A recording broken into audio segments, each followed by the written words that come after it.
भारतवर्षीय हमारे ही हैं, ये है कि हम इनका कैसे धीरे धीरे संख्या कम कर सकते हैं। पहली बात तो सबसे ज्यादा स्टेरिलाइजेशन हमें बढ़ाना होता है, जिससे इनकी संख्या, प्रोडक्टिविटी कम होती है।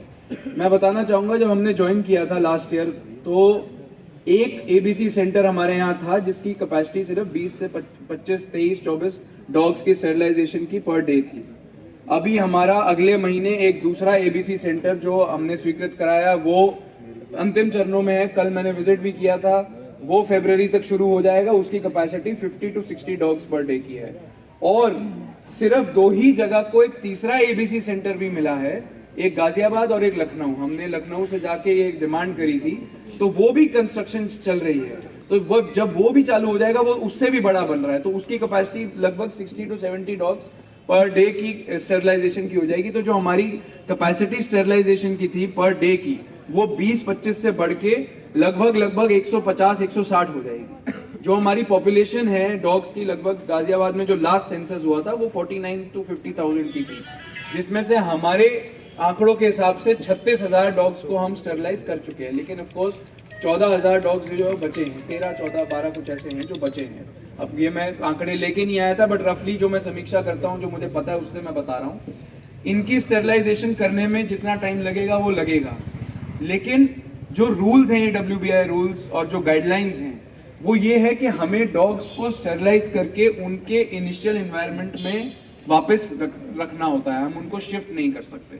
हाँ, अगर कोई गंभीर रूप से बीमार हो, कोई ऐसी बीमारी वाला हो, उसके लिए अलग व्यवस्था होती है। बट अदर देन दैट, जो स्ट्रीट डॉग्स हैं, उनको हम यहाँ से शिफ्ट नहीं कर सकते। उनकी प्रोडक्टिविटी हमें कम करनी होती है ताकि और जो है वो पैदा ना हो। उसी पे हम काम कर रहे हैं। लेकिन इसमें समस्या ये आती है कि कई बारी एक कॉन्टेस्ट टाइप हो जाता है डॉग लवर्स और जो लोग चाहते हैं कि वो ना रहें उनके बीच में। ये हमेशा होता है। हमने कई मीटिंग्स करी एनजीओस के साथ, RWS के साथ, हमने पीछे अभी कलेक्ट्रेट में भी करी थी, कमिश्नर मैम को भी बुलाया था इस समस्या के लिए।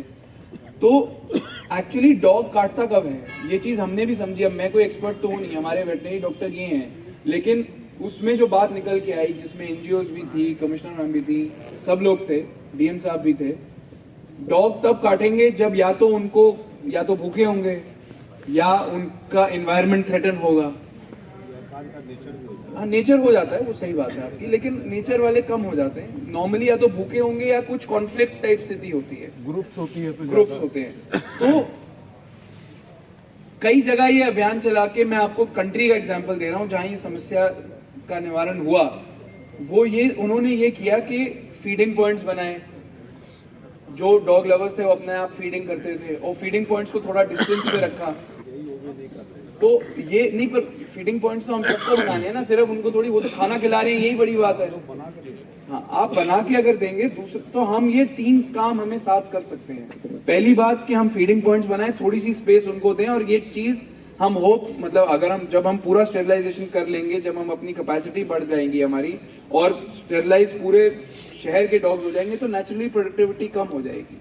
और कॉन्फ्लिक्ट को अगर हम कम करें, थोड़ा सा समन्वय बनाएं, तो आई थिंक इसका एक सोल्यूशन निकल सकता है। देखिए, बंदर के लिए एक